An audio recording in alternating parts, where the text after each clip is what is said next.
It's boring. I know you're hearing those words. You're maybe even saying those words because a lot of people are feeling stuck right now. So I want us to unpack, and this is a two-part series. This week we're going to find out what causes us to think things are boring, and then next week we'll talk about how to make something interesting.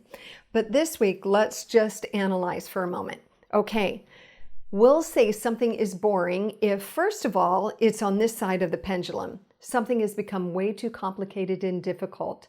It's challenging for us, and that challenge becomes tedious to untangle.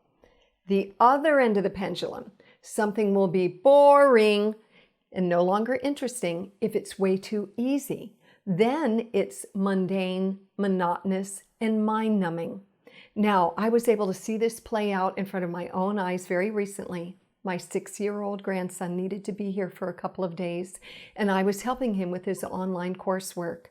There were times when it was so complicated and there were so many directions that we had to follow.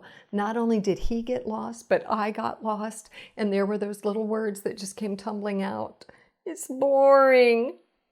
Then later on in math class, just the opposite. My little grandson had finished all of the problems before the teacher had even finished putting them on the whiteboard. Way too easy. So once again, it was boring.